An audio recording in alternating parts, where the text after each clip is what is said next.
پاک فوج نے سابق D G I S I lieutenant general retired Faiz Hamid کو فوجی تحویل میں لے کر ان کے خلاف کورٹ مارشل کی کارروائی شروع کر دی ہے آئی ایس پی آر کی جانب سے جاری کردہ بیان کے مطابق پاک فوج نے سپریم کورٹ آف پاکستان کے احکامات پر عمل کرتے ہوئے ٹاپ سٹی کیس میں لیفٹیننٹ جنرل ریٹائرڈ فیض حمید کے خلاف شکایات کی تفصیلی تحقیقات کی، جس کے بعد پاکستان آرمی ایکٹ کے تحت تعدیبی کارروائی کا آغاز کر دیا گیا۔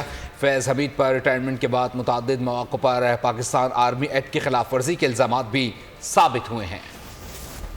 قانون سے بالا تر نہیں، پاک فوج میں بلا امتیاز احتساب کا عمل جاری، سابق آئی ایس آئی چیف فیض حمید فوجی تحویل میں۔ پاک فوج کے شعبہ تعلقات عامہ کے مطابق لیفٹیننٹ جنرل ریٹائرڈ فیض حمید کے خلاف پاکستان آرمی ایکٹ کی دفعات کے تحت مناسب انضباطی کارروائی کا آغاز کر دیا گیا۔ آئی ایس پی آر کا کہنا تھا کہ سپریم کورٹ کے احکامات کی تعمیل کرتے ہوئے تفصیلی کورٹ آف انکوائری کی گئی۔ انکوائری پاک فوج نے فیض حمید کے خلاف ٹاپ سٹی کیس میں شکایات کی درستگی کا پتہ لگانے کے لیے کی۔ فیض حمید کے خلاف ریٹائرمنٹ کے بعد پاکستان آرمی ایکٹ کی کئی خلاف ورزیاں ثابت ہو چکی۔ آئی ایس پی آر کا کہنا تھا کہ lieutenant general retired Faiz Hamid کو فوجی تحویل میں لے کر فیلڈ جنرل کورٹ مارشل کا عمل شروع کر دیا گیا ہے۔ گزشتہ دنوں لیفٹیننٹ جنرل ریٹائرڈ فیض حمید کے خلاف انکوائری شروع کی تھی۔ افواج پاکستان نے نجی ہاؤسنگ سوسائٹی کے مالک کی درخواست پر انکوائری کمیٹی بنائی تھی۔